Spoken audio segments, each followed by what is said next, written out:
주님께서 여러분과 함께 또한 사제의 영과 함께 요한이 전한 거룩한 복음입니다. 주님 영광 받으소서. 짧은 복음으로 하겠습니다. 그때 예수님께서 길을 가시다가 태어나면서부터 눈먼 사람을 보셨다. 예수님께서는 이렇게 말씀하시고 나서 땅에 침을 뱉고 그것으로 진흙을 개어 그 사람의 눈에 바르신 다음 실로암 못으로 가서 씻어라 하고 그에게 이르셨다. 실로암은 파견된 이라고 번역되는 말이다. 그가 가서 씻고 앞을 보게 되어 돌아왔다. 이웃 사람들이 그리고 그가 전에 거지였던 것을 보아온 이들이 말하였다. 저 사람은 앉아서 구걸하던 이가 아닌가? 어떤 이들은 그 사람이요 하고 또 어떤 이들은 아니요 그와 닮은 사람이요 하였다. 그 사람은 내가 바로 그 사람입니다 하고 말하였다. 그들은 전에 눈이 멀었던 그 사람을 바리사이들에게 데리고 갔다. 그런데 예수님께서 진흙을 개어 그 사람의 눈을 뜨게 해주신 날은 안식일이었다. 그래서 바리사이들도 그에게 어떻게 보게 되었는지 다시 물었다. 그는 그분이 제 눈에 진흙을 붙여주신 다음 제가 씻었더니 보게 되었습니다 하고 대답하였다. 바리사이들 가운데에서 몇몇은 그는 안식일을 지키지 않으므로 하느님에게서 온 사람이 아니요 하고 어떤 이들은 죄인이 어떻게 그런 표징을 일으킬 수 있겠소 하여 그들 사이에 논란이 일어났다. 그리하여 그들이 눈이 멀었던 이에게 다시 물었다.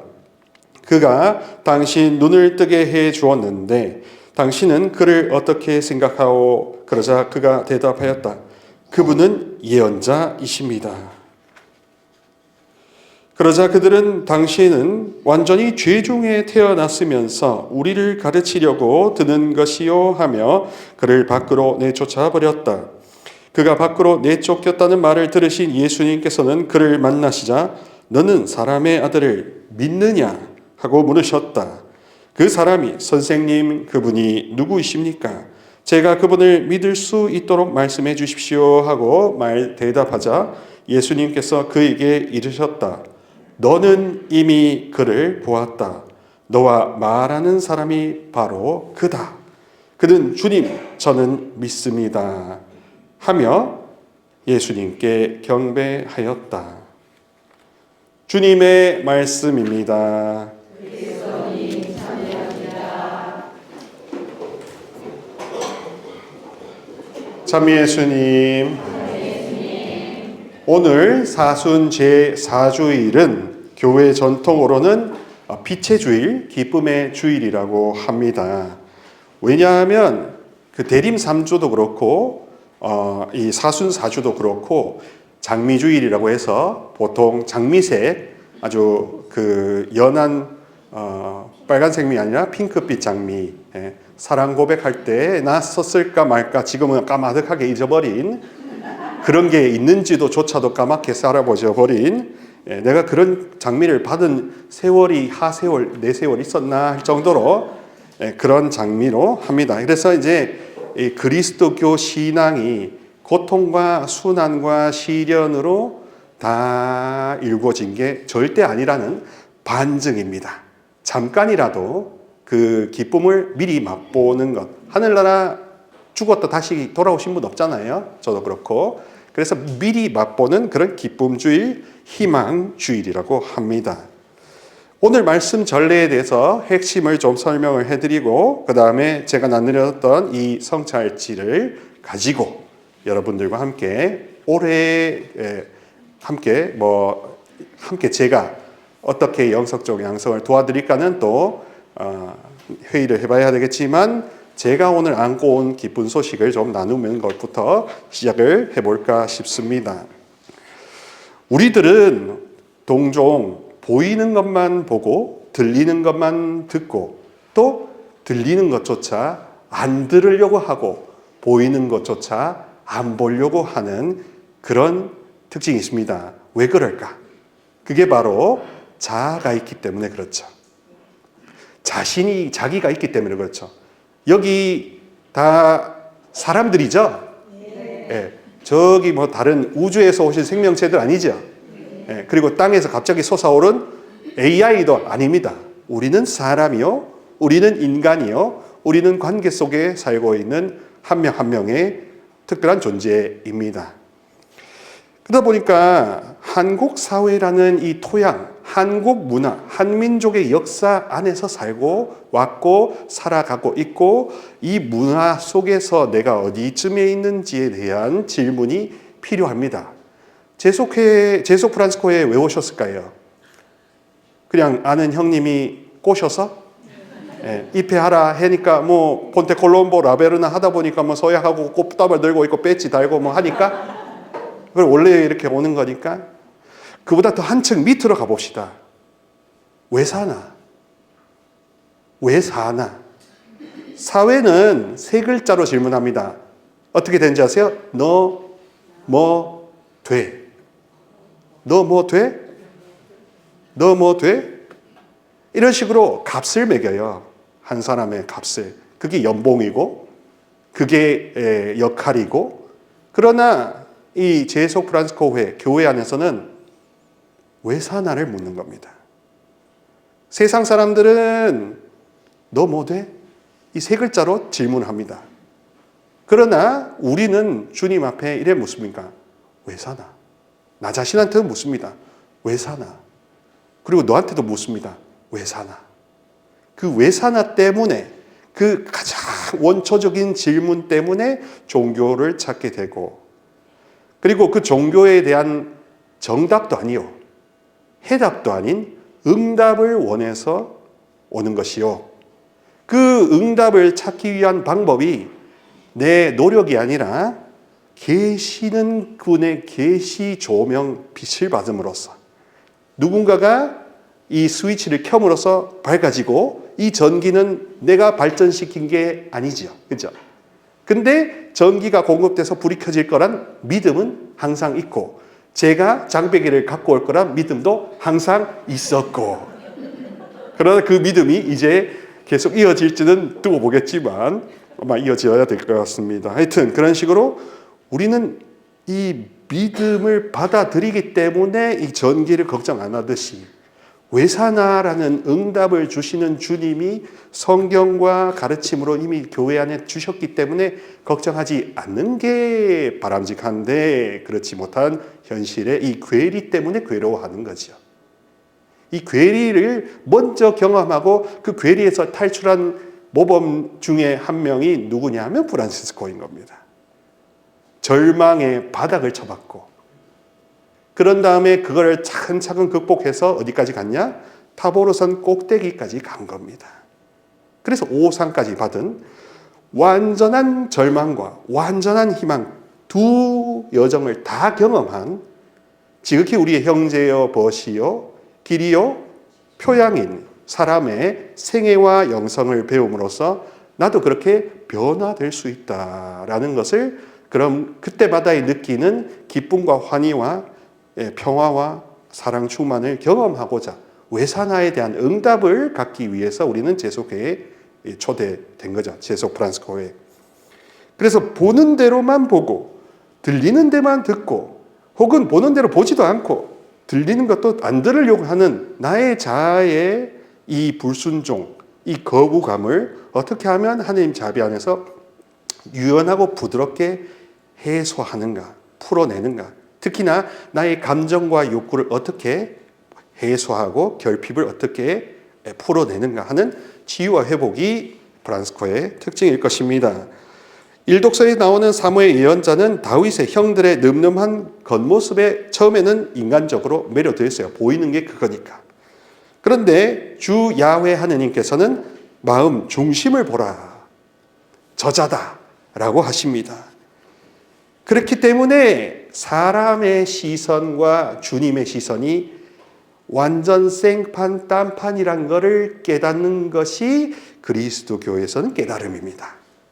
불교적인 깨달음이나 다른 사상에서 말하는 깨달음은 아무것도 없고 원래 아무것도 없는 건데 네가 잘못 생각해서 착각해서 그걸 붙들어 가지고 네 혼자 걱정을 이만큼 쌓아놨다는 것인데 그리스도교에서 자각 깨달은 것은 그분의 생각 수준이 굉장히 높은 데서 아주 따뜻하게 나를 보신다 하는 그 경험을 하는 것. 그거거든요. 프란치스코처럼 단맛 체험을 이렇게 변화되는 초기 체험을 하는 것입니다. 그리고 에페소서에서 말하는 빛의 자녀로 산다는 것은 그것입니다. 물질주의 돼 연봉과 자격증과 능력과 나이와 서열로 평가받는 이 한국 사회의 많은 상처 많은 사회에서 갈등 많은 사회에서 돼야 외산화가 되고 내 주님으로 이렇게 바뀌는 세 글자로 바뀌는 겁니다.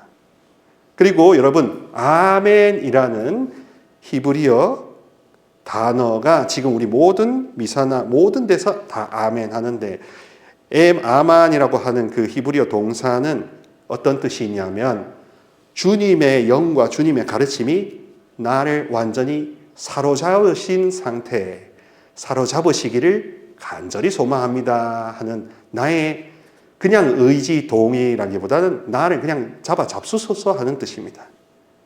그래서 아멘 한 겁니다. 해볼까요? 아멘. 아멘. 누구 사제가 강사가 해서 아멘 하는 게 아니라 아멘 하면 그 가르침이 이제 나를 더 나은 나로 더 나은 자아로 변화시키기를 진짜 원합니다 하는 수술 동의서 사인하는 겁니다. 마취 동의서 사인하는 겁니다. 그렇게 단순하게 착하고 말 잘 듣고 질서 있게 사는 그런 것을 넘어서는 것이 아멘입니다. 내 삶의 기준이 세상의 화려함이나 있는 게 아니라 저 높은 예수 그리스도가 나를 너 돼 외사나 너 사랑해 너 귀해 너 귀해라는 말을 듣기 위해서 세상은 너 별로야 너 돼 이렇게 묻지만 너 귀해. 그래서 주님 밖에 있으면 열심히 막 살고 주님 안에 있으면 열심히 잘 사는 웰빙을 느끼려고 하는 것입니다. 그리고 이 태생소경도 그렇습니다. 바리사이들은 지식도 많고 권위도 많고 지위도 많고 율법도 아주 잘 알았습니다. 어느 변호사 못지않게. 그러나 그들은 자신의 편견과 아집 때문에 예수님이 주시는 그런 부드럽고 따뜻한 시선을 전혀 못 받아들였습니다. 그래서 그들의 마음이 에제키엘 36장 26절 말씀처럼 돌심장이었어요. 살심장이 됐어야 되는데 돌심장이었던 겁니다. 교만은요, 돌심장을 교만이라고 합니다. 안 들으려고 하고 안 보려고 하는 게 교만이에요. 그럼 겸손은 무조건 내내 하는 게 겸손이냐? 그것도 아니에요. 참된 겸손은 수치심이 씻겨진 상태입니다. 누구의 힘으로? 주님의 영과 그 영의 거룩한 활동으로. 그래서 우리 그리스도교는 불교처럼 열심히 뭔가 배우고 노력하는 것이 아니라 내 힘으로는 이 모든 수치심과 이 모든 절망을 헤어날 길이 없구나 하고 내가 내 자아의 깊고 깊은 속 심정에 가까이 가는 여정입니다. 내가 내 편이 되어주고 자기가 유일무이한 나가 되는 여정이지요. 그래서 우리도 혹시 나는 이미 나 자신을 잘 알고 있어 라고 하는 선의의 거짓말에 속고 살았을 수 있습니다. 예수님의 시선으로 레벨과 수준이 높아지면, 분별의 레벨이 높아지면 우리 자아가 하는 자아의 그냥 거짓 가림막도 그게 거짓임이 아주 안전하게 드러날 수 있지 않겠습니까? 성 프란시스코처럼 아버지 앞에서 옷을 벗어 내리고 하느님 아버지를 참된 아버지로 부르며 이제 새로운 희망으로 갈 수 있을 겁니다. 내가 판단하고 내가 보는 거, 내가 듣는 게 옳다라는 것, 돌심장이 된 줄도 모르고 사는 게 더욱더 심각한 교만이죠. 그래서 사람들의 안목을 믿지 않고 나의 안목에 고적하지 않으며 계속 주님께 상담하듯이 기도하는 사람이 진짜 하는 사람입니다. 상담하듯이 기도하는 사람은 어떤 사람이냐? 질문을 하고 응답이 올 때까지 질문을 내려놓지 않습니다. 기도할 때 왜 저한테 이런 고통을 주십니까? 하지만 그 응답을 듣기 전까지 그 화두를 내려놓지 않아야 되는데 우리 기도했다고 하면서 내려놓아 버리거든요. 더 파고들어야 되는데 더 끝까지 끊임없이 여쭤봐야 주님이 주시는데, 왜냐하면 주님은 우리의 간절한 갈망을 보고 응답하시지 한두 번 이야기해서 되면 다 해결받을게요. 그렇죠? 한국은 그렇게 집단주의라는 사회 문화 속에서 살아가고 있습니다. 그래서 타인의 평가와 이목에 매우 민감합니다. 상사한테 털끔 건드렸다가 연봉이 깎이고 잘리고 그런 식으로 타인의 이목과 타인의 기준에 다 나를 뼈를 갈아 넣어야 됩니다. 그러다 보니까 부작용으로 내가 누구지? 왜 사나? 난 누구? 내 감정은 뭐지? 내 욕구 결핍은 뭐지? 내 상처는 뭐지? 묻지도 따지지도 여쭤보지도 않았던 겁니다. 성 프란시스코처럼 주님, 제가 뭘 하기를 바라십니까? 주님, 제가 어디서부터 잘못했습니까? 어디서 제 첫 장투가 잘못됐길래 내가 지금 이렇게 감옥살이를 하고 포로 세월을 하고 이렇게 수치심과 절망 속에 눈물이 마를 리가 없어야 되는 겁니까? 하는 겁니다. 그렇게 보니까 자신감도 없어요. 자존감도 없어요. 수치심만 가득합니다. 그래서 다른 사람이 하는 모든 이야기가 다 진실인 줄 알고 그걸 내재화합니다. 그래서 한국 사람들은 열을 받는다고는 하지만 스트레스는 쌓인다고 합니다. 스트레스 받는다가 맞는데 스트레스 쌓인다. 왜 쌓아요? 집단주의적 문화 때문에 표현할 수 없으니까 쌓는 겁니다. 그게 뭐가 됩니까? 화병이 되는 거예요. 억울함이 되는 거예요.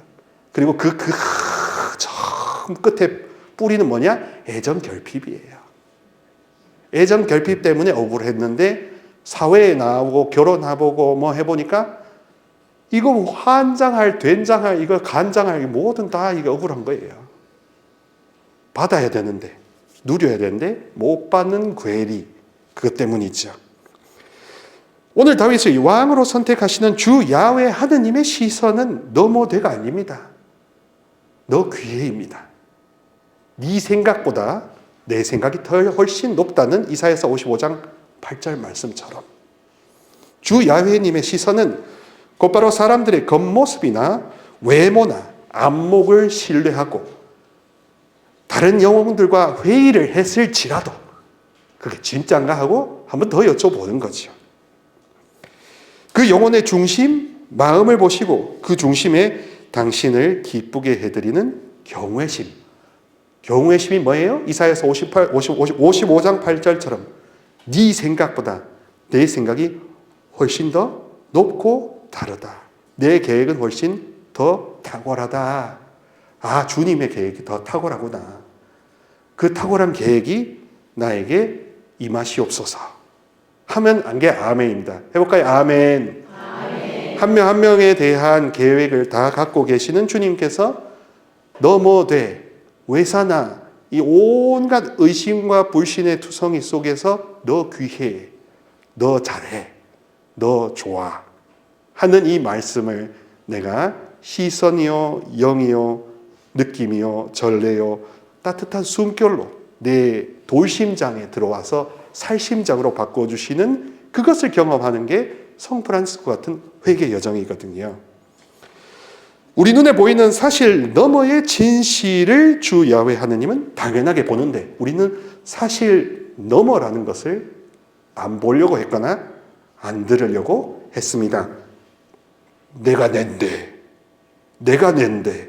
뭘 들어 하는 자아의 반항심이, 수치심이 나의 상처를 가리고 있는 것이 더 큰 의사의 탁월한 수술 능력을 안 받아들이고 있었던 것이다. 그래서 안 믿겨지고 사부님 권고 회칙을 들어도 더 깊이 스며들지 않았을 수 있습니다. 그러니까 믿음은 들음으로부터라고 하고, 여러분들 받아들이세요. 제발 좀 받아들이세요. 여러분들 기도할 때 많이 간절하게 부르짖는 것도 중요하지만 동시에 왜 그러냐 하고 스스로 탐구해 보세요. 여쭤보세요. 이렇게 하지 않습니까? 열심히 간구하고 열심히 찾는데 정작 나는 나한테 안 물어봅니다. 왜 아파? 왜 슬퍼? 왜 힘들지? 왜 사나? 다른 사람한테는 왜 나한테 이러냐고 하지만 나 자신한테 나의 그 여린 살심장을 회복시키기 위해서 이 돌심장에게 왜 사나? 질문을 한 번도 안 돌아보셨다면 우리 제소 프란스 교회의 참되고 완전한 기쁨을 누리기 힘들 수 있습니다. 이제 빛의 자녀가 된다는 것 에베소서에서 많이 듣고 또 죄와 싸우고 뭔가 해야 되고 뭔가 이루어야 된다는 이 모든 완벽함에 대한 강박, 이것도 한국 사회만이 주는 특징이에요. 참고로 저는 6년 종신선하고 6년 반 동안 로마 가서 성서 신학 석사 공부까지 했습니다. 6년 동안 이태리에서 있으면서 한국 특징을 보았어요. 한국 특징은 뭐다? 해야 한다. 근데 로마 갔더니만 무슨 이야기를 제일 많이 들었냐면 너 왜 그렇게 생각해? 하는 질문을 많이 받았습니다. 근데 말을 못 하겠는 거예요. 그러면서 이렇게 6년 넘고 지나 보니까 알겠더라고요. 우리는 내 입장을 편안하게 표현하는 훈련이 안 돼 있더라. 내 감정이 뭔지도 모르고 내가 왜 사는지도 모르고 열심히 막 살고 있구나. 먹고 살기 위해서. 주님의 깊고 깊은 속사정, 그 심정을 느끼는 영혼들이 프란치스칸들인데 그 감정에 친숙하지도 않고 내가 나에게 편이 되어주지도 않으며 내가 나를 막대하고 막 살고 있는 겁니다. 세상은 너 뭐 돼? 얼마야? 이런 식으로 질문만 던지지 너 귀해, 너 좋아, 너 잘해, 너 최고 이런 이야기 안 합니다. 만약에 그 배우자께서 그런 말 해주시면 얼마나 좋겠어요. 그러면은 저한테 와서 신부님 그런 일이 없어질 건데 그렇죠? 어둠 속에, 절망 속에, 수치심 속에, 두려움 속에 우리는 실제로 살아가고 있습니다. 요즘에 제가 이제 많이 깊이 연구하다가 결론에 도달한 게 그겁니다. 창세기 2장 3장에 나오는 원죄 사건 이후로 이렇게 보니까 사람이 제일 먼저 느꼈던 첫 감정이 바로 수치심이었던 거예요. 수치심을 넘어서 그 죄와 타락 이전의 것은 환희였던 거예요. 에덴. 여러분, 에덴 동산할 때 에덴이 히브리어인데 에덴이라는 히브리어가 무슨 뜻이냐면 환희예요. 환희. 그리고 그게 요즘의 현대의 히브리어에서는 부드러움, 세심함 그런 뜻도 있어요. 그러니까 에덴 동산이라는 건 굉장히 섬세하고 부드러운 굉장히 소프트 몰랑몰랑한 거예요. 그러니까 살심장 같은 사람이 천국을 사는 거예요.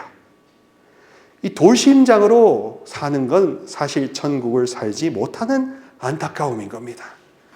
그래, 하느님 나라를 산다는 건 에덴을 미리 되찾는 거예요. 잃어버린 에덴을. 그 에덴을 되찾는 게 바로 빛의 자녀예요. 그걸 하기 위해서 우리의 사부님께서는 담양 십자가 앞에서 내 마음의 그림자를 에덴으로 변화시켜 달라고 기도한 거예요. 그러니까 근본 치유를 성 프란시스코는 간절히 원했던 겁니다. 그래서 모든 제속 프란시스칸들도 근본 치유를 언제 어디서나 하자고 이 액션 단체가 아니라 평신도 제속 프란시스코 회에 들어오신 거예요. 완전히 내 삶이 생판, 딴판이 되는 것으로. 그래서 근본 치유는 프란시스칸들한테는 핵심 과제요. 인생 혁명입니다. 그 혁명에 도전하고자 여러분들이 오신 거예요. 자기 자신한테 너무 수치심 하에 우리가 절망 속에 내 인생은 원래 이런 거지 라는 합리화를 하고 있는 겁니다. 아니에요. 속는 거예요. 다 거짓말이에요. 그게 악이 원하는 거예요.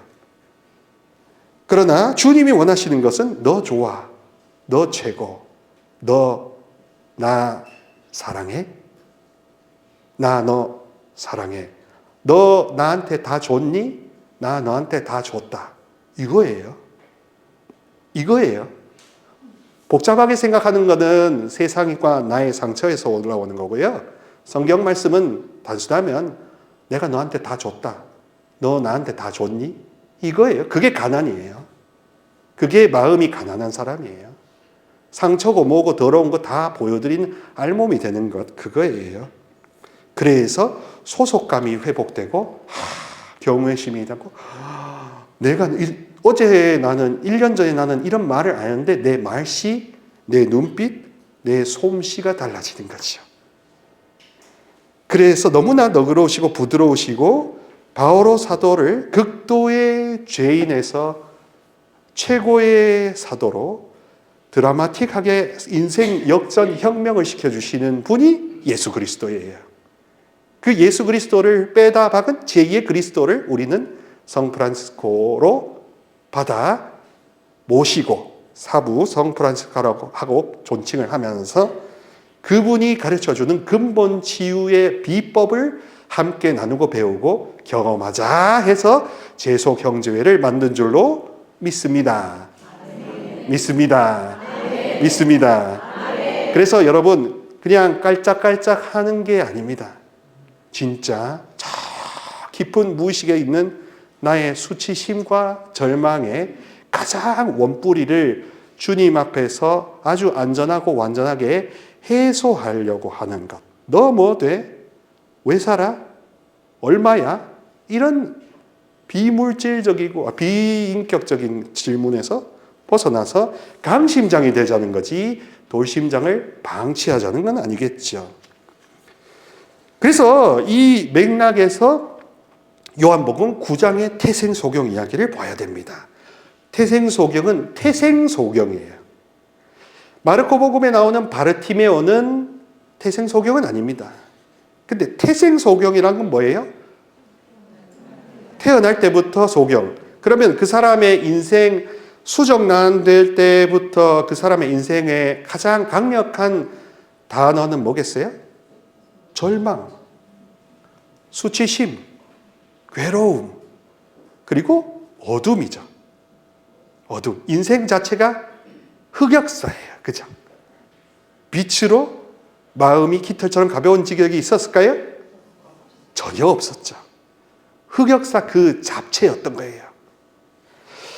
그 태생소경은 마르코 복음에 나오는 바르티메오와는 완전히 달라요. 바르티메오라는 그 이름은 밝혀졌지만 태생소경은 이름조차 없어요. 호적도 없어요. 노숙자보다 더 심각합니다. 바르티메오는 그래도 예수님이 다윗의 자손이라는 감이라도 왔지. 그래서 다윗의 자손이시여 저에게 자비를 베푸소서라고 외치면서 예수님을 믿는 제자들은 예수님을 다윗의 자손이라고 부르면서 적극적으로 도움을 청해야 하는구나라고 제자된 사람, 신앙인의 어떤 교본을 배웠죠. 근데 이 태생소경은 완전히 다른 목적을 지향하고 있습니다. 단순히 육안을 다시 개안 뜨는 것이 그 이상의 기적이 아닙니다. 사람들은 그렇게 육안을, 시력을 회복하는 것을 기적으로 체험하지만 예수님이 말씀하시는 것은 영안을 띄우는 겁니다.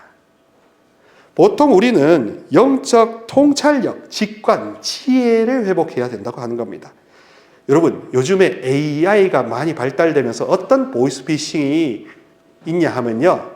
자기 친구나 친척의 음성을 AI가 녹음해서 복제한 다음에 여보세요 하면 나야 하면 그걸 듣고 있는데요. 그 듣고 있으면 그 듣는 순간에 아주 교묘하게 모든 걸 빠져나갈 정도로 아주 교활해졌답니다. 두려워하지 마시고요. 그러나 더 강력한 건 뭔지 아세요? 주님은 꿰뚫어 보신다는가.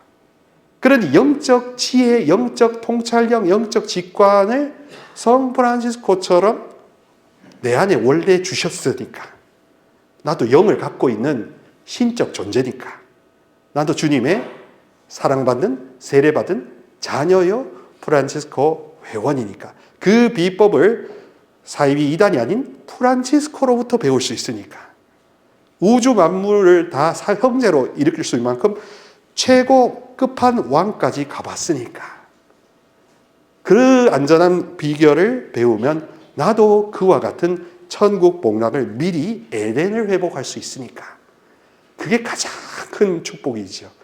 무속인이나 다른 샤먼이나 타로나 점술이 가장 많이 쓰는 속임수가 뭐냐면 수치심을 건드려요.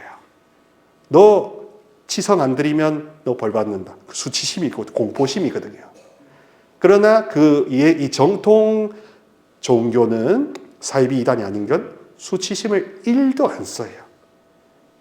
그렇기 때문에 인격 성숙이라는 근본 문제가 가장 큰 화두가 되는 겁니다. 그래서 왜 사나? 왜 아파? 왜 울어? 왜 화나? 하는 그 근본 뿌리, 그래서 결론에 이르는 나도 사랑받지 못한 수치심이 있었구나. 죄책감과 수치심이 다릅니다, 여러분. 죄의식은 이게 잘못된 거구나 하고 의식하는 죄의식이에요. 죄책감은 특정한 행동을 내가 잘못했다 하기 때문에 느껴지는 징벌과 같은 느낌입니다. 이거 내가 오늘 사고를 냈네? 아이고, 죄책감. 근데 죄책감이 깊어지면 나는 쓸모없는 사람이야. 나는 원래 그래. 내 인생이 뭐 그러지. 이 낭망하는 낭망 심리가 수치심이에요. 이게 심해지면 진짜 이 세상을 더 안 살려고 하는 거예요. 그러니까 그 수치심을 무속인과 다른 쪽에서 굉장히 적극 활용하고, 정통 종교인 가톨릭 신앙에서는 그 수치심을 일절 배격하는 겁니다. 누구의 이름으로? 주님의 이름으로, 주님의 자비의 권능으로, 성 프란시스코의 전구로, 마리아의 전구로. 그게 핵심인 거예요. 그러니 영적 통찰력을 하면 이건 속임수다. 이건 거짓이다. 이건 나를 망하게 하는 거짓이다. 참과 거짓의 이 중간에 섞여 있는 애매한 흙탕물이 없어지는 겁니다. 그런 식으로 이렇게 점점 발전해 나가는 게 참된 자기 개발인 거예요. 그래서 죄악의 상처 치유, 노예살이로부터의 해방이 프란시스코 형제 자매들의 핵심 노선입니다.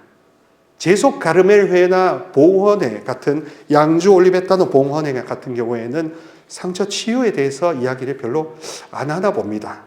근데 사실은 그 창설자들도 결국 모든 그런 원죄로부터 이렇게 영향을 받은 수치심, 인간일 수밖에 없었던 우리가 가질 수 있었던 이 수치심과 절망의 상처를 경외의 심과 자존감으로, 희망으로 이렇게 갈아 끼우는 완전한 엔진 교체를 신앙과 희망과 사랑으로 할 수 있다는 것을 경험하게 해주는 건데, 그렇게 잘 안 하는 것 같아서 좀 안타깝습니다.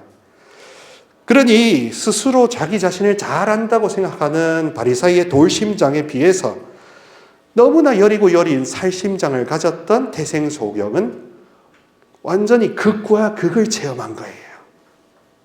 프란시스코처럼 극과 극을 체험을 해야 주님이 더 좋으신 분이라는 걸 절실하게 느끼는 겁니다. 그래서 절실하게 느껴서 나오는 결과가 뭐예요?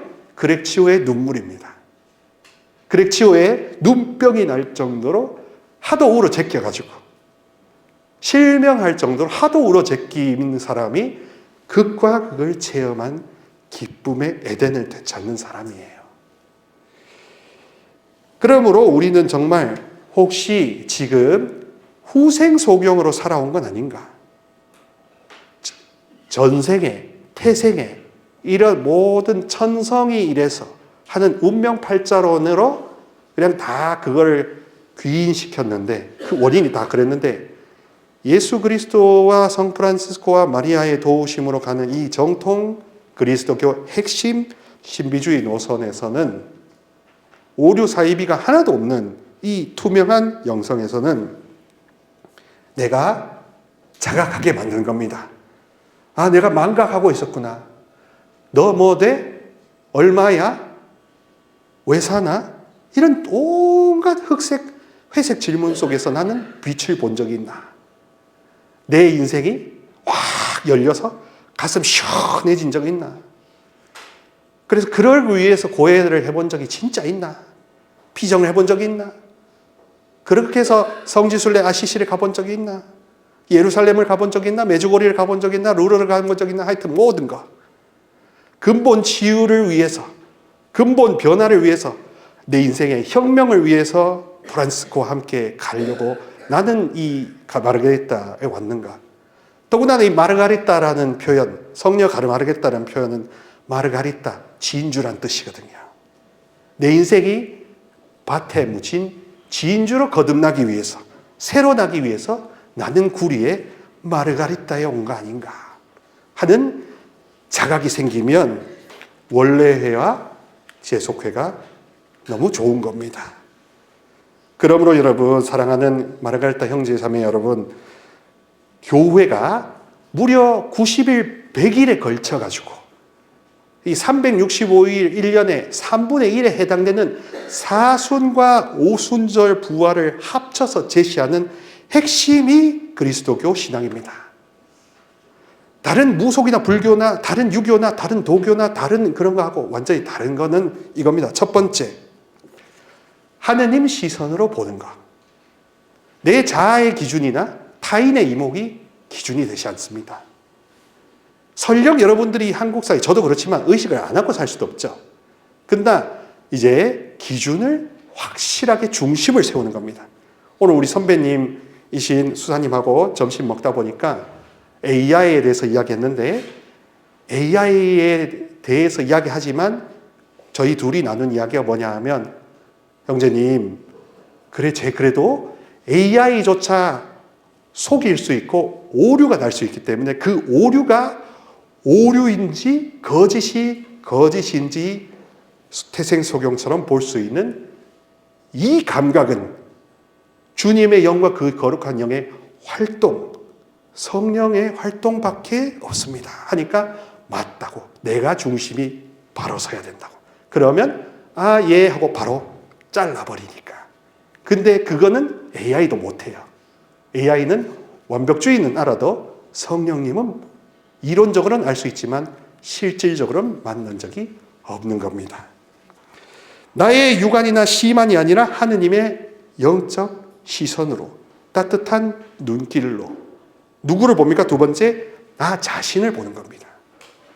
그래서 성 프란치스코, 그럼 우리는 상담자이신 예수님한테 질문을 해보세요. 손을 한번 얹어볼까요? 주님, 저는 지금 어떤 상태입니까? 어떤 상태입니까? 어디에 있습니까? 어디에 있습니까? 왜 삽니까? 왜 삽니까? 왜 삽니까? 왜 화납니까? 왜 억울합니까? 왜 웁니까? 왜 아픕니까? 왜 자꾸 병원에만 갑니까? 병원에 가는 이유는 나이 먹고 하는 것도 있지만 실제적으로 여러분, 근본 치유가 되면 생명력이 하느님의 힘이 성체와 말씀과 모든 기도를 통해서 계속 흘러들기 때문에 원인 미상의 질병을 앓을 이유가 없습니다. 화병은 원인 미상이에요. 근데 화병의 치유라는 근본 치유를 함으로써 병원에 갈 일이 줄어듭니다. 제일 큰 재테크가 뭔지 아세요? 병원비 줄이는 겁니다. 제일 큰 타임테크 뭔지 아세요? 병원에 덜 가는 겁니다.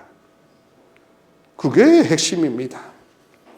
술도 많이 먹고 병원도 많이 가는, 밥도 많이 먹고 병원도 많이 가는, 밥도 많이 잡수시고 인슐린 주사 맞는 이런 비극 어떻게 할 수 있겠습니까? 그래서 태생소경 이야기가 주는 것은 과연 신앙은 나에게 무슨 쓸모가 있나 하는 질문까지 던지는 겁니다. 착하게 살고 남 이롭게 하는 게 아니에요. 이 사순과 부활의 영성은 첫째 하느님의 시선으로, 하느님의 사랑스러운 시선으로, 그 모든 이 태생소견마저도 사랑스럽게 보시는 그 동일한 시선으로, 둘째 나 자신을 보는 겁니다. 나 자신부터 보는 겁니다. 나 자신을 본 다음에 그 다음에 다음 넥스트 스텝으로 세상과 너를 보는 겁니다. 그러나 우리는 나를 보는 훈련을 이 형제회 안에서도 혹시 안 해보셨다면 저와 함께 하느님의 사랑, 자비, 뜨거운 시선으로 나를 보는 훈련을 합시다.